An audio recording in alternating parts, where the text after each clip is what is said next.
All right, and we're live. Hey, Catherine.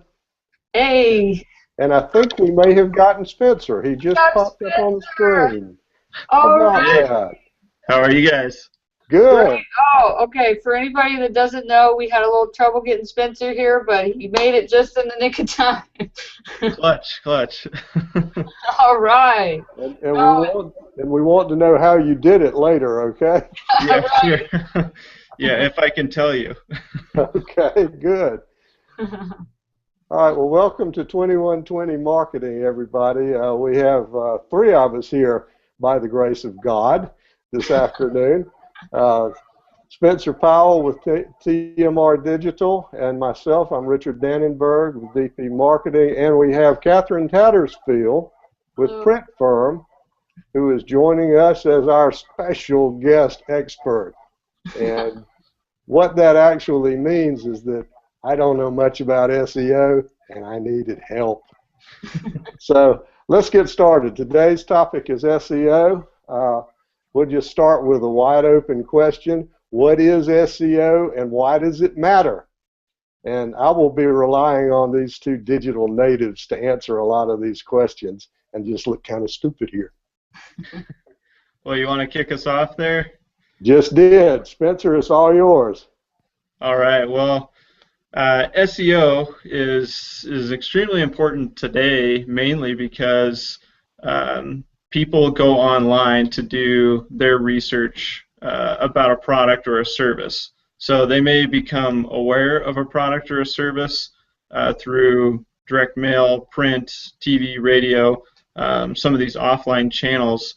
But the next step in that research process is really going online to search and find out information about that product or that service. So SEO is really, a vehicle to help link up your target audience with your website. Yeah, that's definitely, what most people think of when they think of SEO, and he's absolutely right. That's how people are going to find your business. But I think it's not just about driving traffic to your website and online visibility. It's also about understanding how search engines view your website, what other users think of your website when they get there. It helps you find problems on your website in design and content, where users get stuck on your site, and it also helps you understand your brand's reputation in the larger context. That's a lot. For the older folks in the audience, many of us have got this impression of SEO that it's some kind of voodoo magic, pixie dust. And I don't know how many times I've heard folks ask the question when I talk about simple SEO, they'll say, so you're going to rig my site so it comes up on the search engines, right? No. Yeah. Catherine says no. What's wrong with that? Well, okay, there are definitely things you can do on your website that help search engines find your content. You can use, the title tags that you use and meta descriptions. Stuff like that makes it easier for people to understand what you're going to show them. But what you do on your site, it can only get you so far, and there's no magic to it. It's just data that you're adding. There's another thing that's really important now called schema markup. That's a really detailed way for search engines to understand what's on your site. But no, there's no rigging going on. It's not magic, and really what you do on your site matters a lot, but so is what you do off your site, and off-site stuff tends to weigh more in terms of Google and how people find you. So yeah, there's no magic going on, and unfortunately there's a perception of that that's largely driven by SEO practitioners that we call black hats. Okay. Yeah, and I think. Oh, Go ahead, go ahead, Richard. Oh, I was just going to chime in on that and just say that, there's always a system built around, SEO because the search engines are basically following a set of rules and guidelines that they're trying to use to index your content. And so there's always going to be best practices, and then there's going to be people that try to exploit those. And kind of the approach that we take is really what you're trying to do is take your content, your information, what you have to offer, and make that as valuable and helpful as possible so that you can attract your target audience. So you're creating content that matters to your audience, that's going to help them solve a problem, solve a challenge they have. And then there are some technical things that you can do in terms of search engine optimization, like some that were just mentioned, like title tags and meta descriptions and things like that.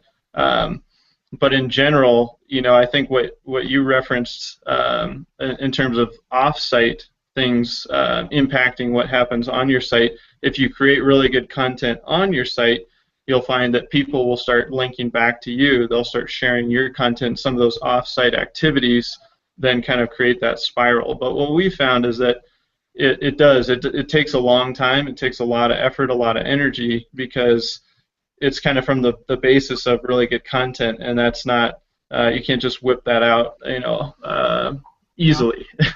No way. What do you think the search engines are really trying to get at? What is the purpose in the algorithms? And we really haven't defined what the algorithm is. So maybe, Katherine, could you kind of speak to that about Panda and what Google has done and what their purposes are? Sure. Okay, well, first of all, when we talk about an algorithm, it's a mathematical equation that interprets signals that are being sent from your website and signals that are being sent about your website from other websites. So it's a two-way equation going. Well, it's actually a multifaceted equation, but there's two different components to this equation. And those signals, what the algorithm does is it takes those signals and it determines, is this a good website to match to what this user is looking for? So their goal is to provide the most relevant sites for a user's query. So there's really no other way to explain it than just you're trying to match a question somebody puts in a search engine to the websites that are relevant out of the thousands, millions of websites out there. So that's that's why it is so complicated, because you're not the only printer out there. You're not the only mailing company out there. There's thousands of other sites that do exactly what you do.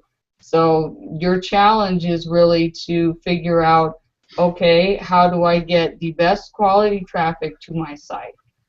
What can I do to help the algorithm understand the best time to serve up my website, and that I have the best resources available to answer this question?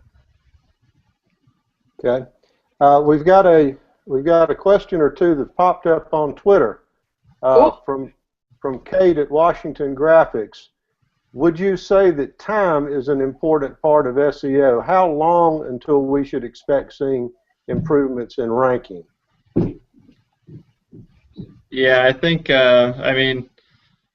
you're going to hate it, but it's a it depends answer. But I'll at least kind of frame it with some guidelines that can maybe help put a little bit more of a timeline on that. But I think one of the factors is where your site starts right now. So is it a pretty new site, or is it one where you've had it up for a while? And how much traffic and momentum does it have right now? And there's some technical factors like page rank and things like that we could go really deep into, but for the most part, it kind of depends on where you're starting. How much content, how many links do you have coming into your site, and how much traffic. But then from there, it's really, I look at it as, how much effort or input are you putting into your site? So, how much new content are you adding to your site? How many blog articles are you doing? How many videos are you creating? There's all kinds of types of content, which we've talked about in a previous episode, but the faster you create that content, in general, the faster you'll see results, because you have more opportunities for people to find you. So just as an example, if you have 10 pages on your website, and let's just say all things equal, each page gets the same number of visits each month. If you start blogging and you add 100 more pages and they each get 10 visits a month, that's how your traffic starts to multiply. And really it's because you can target a new keyword or keyword phrase or topic with each one of those pieces of content and pages. So if you're creating a couple of blog articles a month or 4 a month, it may go a little bit slower. If you're doing 1 a day, then you'll see results a lot quicker. But in general, to kind of slap some timelines on there, we've seen results doing maybe like 4 blogs a month. Over the course of maybe 12 months, you'll see you'll see some increases, but they're going to be modest. But more at the 30 blog articles a month, maybe within 3 to 6 months, you'll see pretty decent improvement.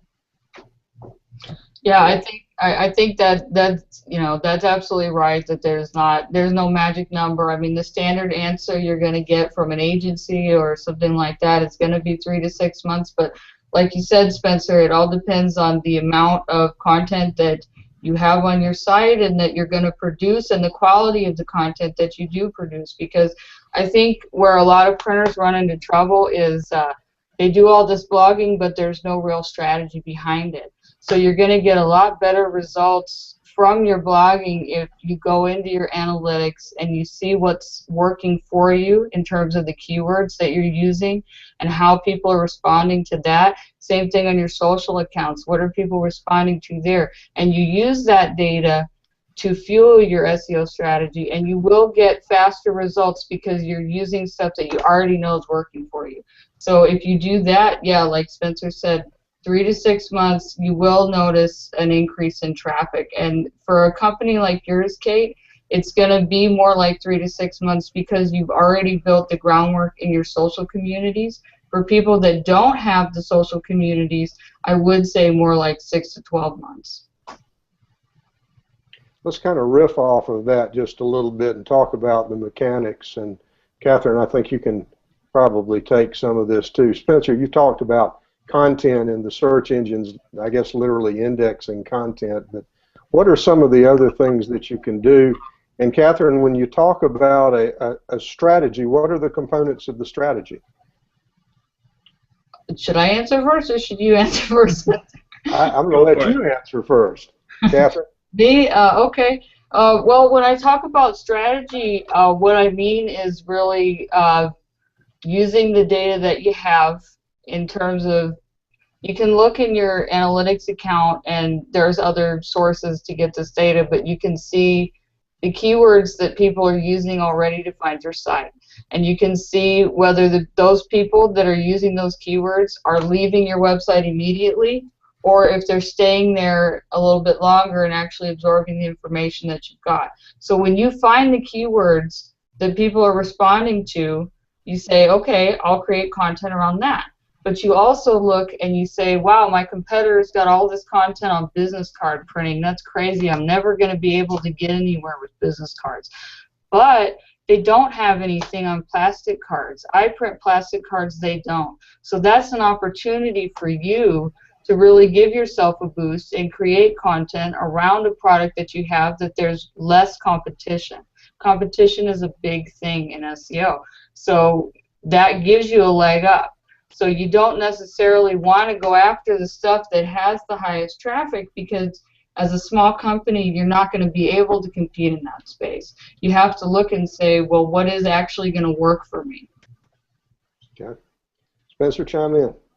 Yeah, and I think, those are awesome comments, and I think that's the power of strategy, right, is that you're looking for the opportunity out there. So just kind of playing off that example, if you find out that business cards are really competitive and plastic cards aren't, then you can create content and information around plastic cards. But maybe you really, business cards are really important to you, then what I would say is go look at maybe the top results for whatever that phrase is that you're looking for, and look at the content that they have, and make something a lot better than that. Go out and make content that kind of puts that to shame, because that's really where the power of social comes in, is that once you've created that piece of content, now you have something to share with your community and go out there. You've got something valuable to offer. And so I wouldn't say, don't set your sights on something that's very important to you, but if you're just starting out, then it makes a lot more sense to go after some less competitive keywords or more localized keywords as well, because chances are you may have competitors nationwide or regionally, but locally there's probably a lot more opportunity to compete for some of those phrases. Okay, good. Katherine and Spencer, where do you go specifically to do the keyword research? You've talked about, I guess, literally typing into Google and see what shows up on a keyword, but there are some other good tools. What do you suggest? Spencer, you want to go first? Sure. Yeah, so there's one tool that's free, which is the Google Keyword Planner, I believe it's called now, but it used to be the Google Keyword Tool, and they kind of modified it. And you can simply Google that and find it pretty easily. But that's one tool you can use to kind of get a sense for volume. And then there are lots of paid tools. Katherine may list out a couple. One that we use is a marketing software called HubSpot, and that gives us some information on like the monthly search volume, as well as kind of a difficulty rank. So how hard is it going to be to rank for this keyword organically, so as opposed to paying for a keyword. So those are a couple of things that I look to, but I kind of want to throw in one other piece of advice, which isn't really a tool to use, but it's a great way to identify some good phrases to target, and that's just thinking about all the questions that people ask you in the sales process, and just start answering those questions. So if somebody says, how much does this cost? Boom, that's your title, and then you kind of detail out the answer to that question. Or what does the process look like for XYZ? Perfect, there's another title. Because if somebody's asking that in the sales process, there's probably a lot more people that are also typing that same question into Google. Good. Got another question. Well, let's see, Katherine, I'm sorry, I didn't let you chime in there. Oh, that's okay. I think he did a great job talking about keyword research. I mean, and like you said, I think that really is an under-recognized resource. I mean, I use Moz personally. That's a paid tool that helps you analyze, like Spencer said, the competitiveness of keywords and stuff like that. You can use Google Trends a little bit to estimate the popularity of keywords. Another thing you can do, I mean, Richard, you mentioned going into Google and typing things. If you just add a space at the end of a query, if you type business cards and you just add an extra space, Google will list some suggestions for you, and the same thing works if you just put a space in the front of a query. So that's a really easy way to get related terms, and it's free, obviously, and it's very fast. But yeah, so those are some things that you can do easily. But like Spencer said, we call these long-tail queries. If you're a printer, like he said, people are going to ask you a lot of questions in the sales process. People are also going to ask you a lot of questions from a technical standpoint. Designers, small business owners, a lot of these people are not very familiar with commercial printing, so that's a huge opportunity for you. They're going to ask you, well, why is my photo not, good quality in print? Well, you can explain resolution on your blog, and that's going to be related to your verticals and stuff that you want to rank for, and it's also going to be very helpful that you can repurpose this content for an email blast or something like that. So there's a lot more you can do with answering questions than just finding keywords and trying to rank for them. Yeah, that's good. Okay. We've got another question here that came over. This is from Shauna Salazar, Precision Services Groups, and this is perfect for you two. Are any printing companies gaining customers from SEO, or is it more for accessibility and brand building? I think I know the answer to this one. Catherine, you want to wade in? Well, Shauna, first of all, it's very nice to meet you. I know John, and I'm happy that you guys were able to jump in. And I believe people are familiar with the article about our search and social that was written on the Xerox blog, how we increased our sales by 46%. So yes, printers are definitely finding new business because of search and social. It's, obviously it's not a magic trick or anything like that, but yes, you can definitely convert organic traffic on your site. Yeah, and I'll just jump in and say I just do it for fun. Yeah. We all do, right? Yeah, I just love it. Yeah, no, it's always got to have a business case behind it, and I think, for us, and well, just short answer to the question is yes, we've been able to definitely land new business from SEO, both on the mailing side as well as digital services. But I think, the key is that you track it down to that customer level. And so a lot of times people have different channels, that they're working with and different tools online, and you maybe aren't able to capture exactly where that person came from. So as you get a little bit more advanced, I definitely recommend installing tools that allow you to see, okay, somebody did a search for this, they found our website, they came to this, this number of pages, then they contacted us, we had a discussion and closed a deal. And that really goes back to what Catherine said about strategy, is kind of the analytics and the tools behind the scenes allow you to keep refueling and retweaking your strategy over time. And so even if you don't have some of those tools in place right now, and maybe we can link up some different tools for people after this, but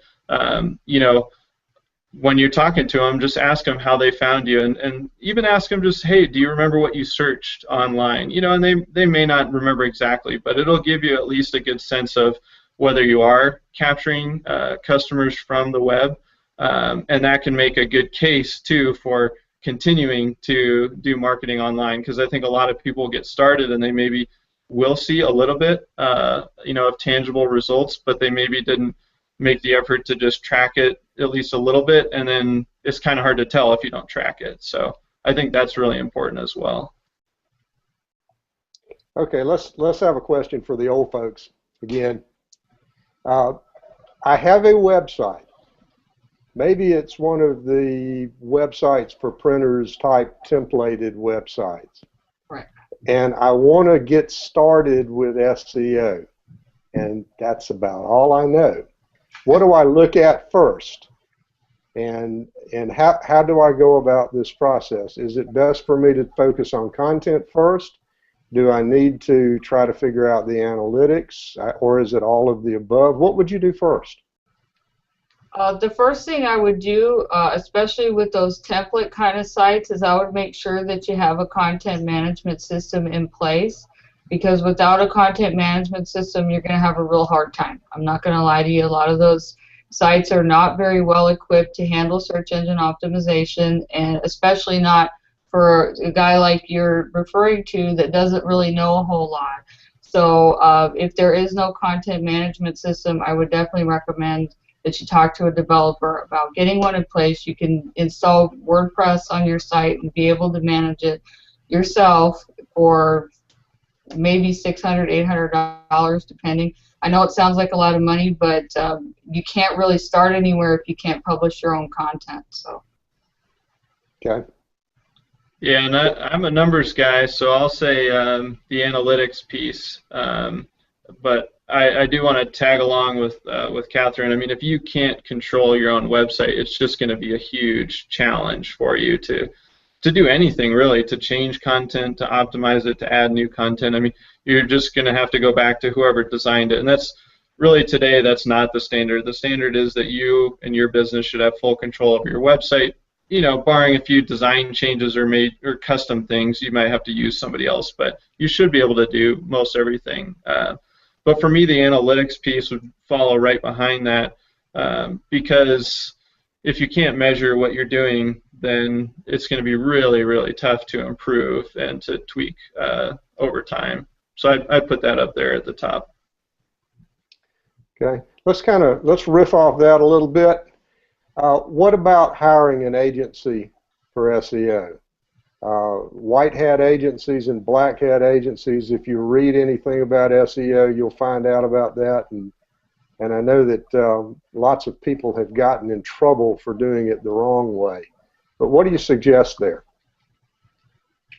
Well, first of all, personal referrals are a great place to get a good quality agency. There's nothing wrong with working as an agency, provided that they have your business's best interest at heart. Now, that's the trouble, is being able to find one that you can trust. There has to be a trust there, especially with the trouble you can have if you do go with somebody who ends up creating a nightmare for you. And if that happens, it can be very hard to recover. So I would definitely ask them for references. If you're going to interview anybody for an SEO position, you want to talk to clients that they have already or clients that they've had in the past.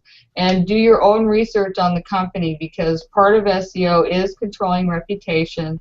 So it might be a little bit harder for you to find somebody that has bad reviews that are very visible to you, but they're there. You can't make them disappear. So if you can find, check their social as well, because if you see a fan page that has 20,000 likes on it and nobody is talking about that page, nobody's liking or commenting on their stuff, that is a big red flag. Do not hire them to do your SEO. Okay. Yeah, and we've kind of added on this service of inbound marketing and SEO, and so I can definitely speak to the kind of the reputation of the industry, and it's definitely a challenge for us. And I think for me, one of the biggest questions that I would ask if you go to hire somebody that's doing SEO or online marketing is hear what they're saying about content creation. And you can kind of almost pick up just immediately, you could kind of sort them into two categories. If they're talking about, oh, we can guarantee you getting you to this, ranking in this many days, or doing those are kind of red flags. And if they talk only about keywords and they don't even mention content, that's a huge red flag for me, because you've noticed probably throughout this today, the discussion is SEO, but it's been a lot of talk about content, and that's really what fuels the SEO today. And some might argue that you could say content marketing and SEO are synonymous. It just depends on how you want to define it. But really, the content comes first, and then the technical aspects of including keywords are really just a way to match a search with your content to make sure you've got a relevant, good fit there, so that the person that lands on your content is happy with what they found. That's a good wrap up. We're out of time. A half hour goes very, very quickly, doesn't it? Sure does. Yeah, wow. Who knew? Yeah.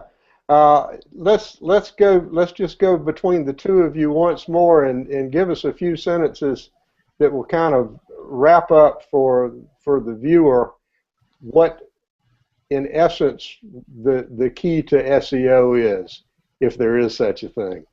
Katherine, I'll go to you first. Okay. The key to SEO is making your fans happy, making people happy on your site, making them happy when they click, making them not regret working with you, because when they click on that link, it's like they're making a promise to you that, okay, I'm going to check you out, and you need to deliver on your end of the promise as well. So that's really what SEO is about. It's a give and take. And if you want to learn, I suggest that you go to moz.com/beginner's guide to SEO. It's a very detailed resource that would be great for people of any skill level to be able to understand, written in plain English. There's, I've written about some other sources. Copyblogger is another great one. If you just follow these companies on Twitter, you're going to get stuff that's going to be very useful to you every day. It's a learning process, so do not feel overwhelmed. You can do this. Excellent. Excellent. Spencer? Yeah, and I'll mostly just be tagging along on that answer, I mean, for me, the essence of it is just creating really good content that's helpful to people, that's interesting to people, but more specifically your audience. And from there, that really is the foundation. You've got the technical part of where do you put your keywords, which you just got a great resource from Katherine there on Moz, which I'm sure they talk about in there. And then you've got your social media communities, which is really the vehicle for sharing that content and then getting more people back into your community. But the only way they're going to stay in your community is if that content is really good and really valuable. Yeah, consistency. Consistency, very key to SEO. And business in general, right? Absolutely.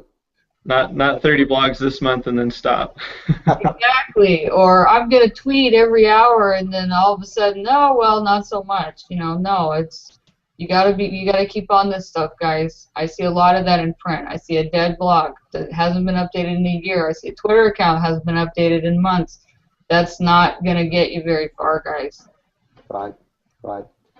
Okay, we've had some good resources. I have another one that is by ThriveHive or from ThriveHive, and what we'll do is we'll aggregate these and post them on the pages on our websites where the video is located. If you'd like to go check out the content. Thanks to the two of you, I managed to get through 30 minutes without offering an opinion at all. So I consider this to be a great success. Mission accomplished. Thank you, Richard. Mission accomplished. So thank you, Richard. Thank you, Spencer. Yeah, thank you, Katherine. Thanks for being with us, Katherine. It was great. Certainly enjoyed it. And we will see you all again next month. All right. Sounds good.